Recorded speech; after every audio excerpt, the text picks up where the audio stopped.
दोस्तों, आपका गोपालाजी का नमन। घर में हो या अपने किसी और वर्किंग प्लेस में हो, वर्कशॉप में हो, फैक्ट्री में हो, दुकान में हो, लगता है ना कभी कहीं कि घर से या फैक्ट्री से या अपने कारोबार के स्थान से एक प्रॉस्पेरिटी का पलायन हो गया, हैप्पीनेस का पलायन हो गया, बरकत का पलायन हो गया। कोई वास्तु दोष बताता है, कोई कहता है कि कोई अनयूजुअल चीजें हैं, कोई कहता है किसी ने कुछ कर दिया। इस टाइप की बातें आती हैं ना सामने अक्सर। तो एक बहुत छोटा सा, बहुत सरल सा उपाय मैंने इसके लिए दिया अपनी किताबों में।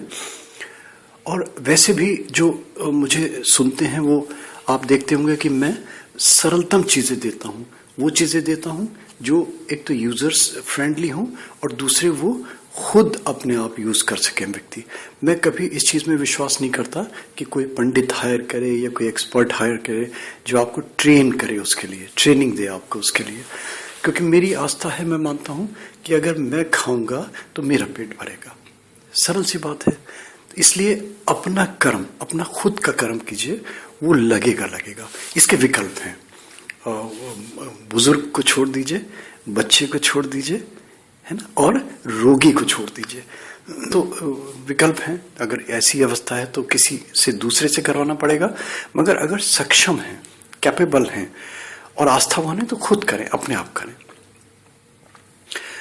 11 गोमती चक्र ले लें और एक पीली बड़ी कौड़ी।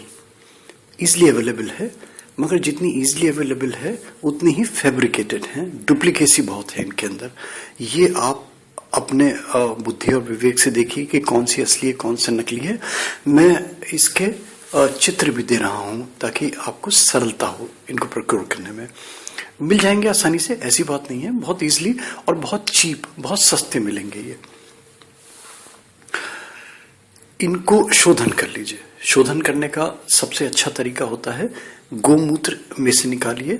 अगर गोमूत्र सुलभ नहीं है तो गंगा जल से धो लीजिए, अच्छी तरीके से साफ कर लीजिए और कच्चे दूध और गंगा जल में थोड़ी देर डिप करके रख दीजिए, बस मात्र इतना। और अगर आप इसकी प्राण प्रतिष्ठा कर सकते हैं अपने आप, मैंने प्राण प्रतिष्ठा की भी बहुत सरल विधियां दी हैं। अगर प्राण प्रतिष्ठा कर सकते हैं तो बहुत ही अच्छा है, और नहीं कर सकते तो ऐसे ही यूज कीजिए इनको। एक बाउल ले लीजिए, इन बाउल में 11 कौड़ी, 11 गोमती चक्र और 1 कौड़ी रख दीजिए। और इसको रखना ऐसे है कि जो इनके जो प्लेन सरफेस है गोमती चक्र की वो ऊपर साइड में रहे, जो कॉन्वेक्स सरफेस है वो नीचे रहे। और इसी तरह कौड़ी में जो कॉन्वेक्स सरफेस है वो नीचे रहे, जो कटा वाला हिस्सा है वो ऊपर की तरफ रहे। इस पात्र में जल भर दीजिए और इस पात्र को कहीं अपने घर में ऐसे स्थान पर स्थापित कर दीजिए जहां से आते जाते आगंतुक इसको देखें। अगर वर्किंग प्लेस है तो भी ऐसी जगह रख दीजिए, कोई फैक्ट्री है, कोई शॉप है तो भी ऐसी जगह रख दीजिए कि आते जाते लोग इसको देखें। मात्र इतना बस। और इसको अगर और आगे बढ़ाना है तो इसमें जब ये गंदे हों इनमें इनको साफ कर लीजिए, इनका पुनः पुनः शोधन कर लीजिए और इसमें फिर जल भर लीजिए पहले की तरह बिल्कुल, और फिर इनको स्थापित कर दीजिए। अगर आप संभव है और मंत्र जप कर सकते हैं तो एक मंत्र 11 बार जप कीजिए, और जब मंत्र जाप करें तो उसमें 1 चम्मच जल छोड़ दें पात्र में। अगर मान लीजिए पात्र आपका भरा हुआ है तो थोड़ा सा पहले से खाली कर लें, या फ्रेश पानी डेली आप यूज करें, जैसे सुविधा हो आपकी। मंत्र बोलें और 1 चम्मच जल पात्र में छोड़ दें। मंत्र है ओम श्री सिद्धेश्वरी महालक्ष्मये नमः।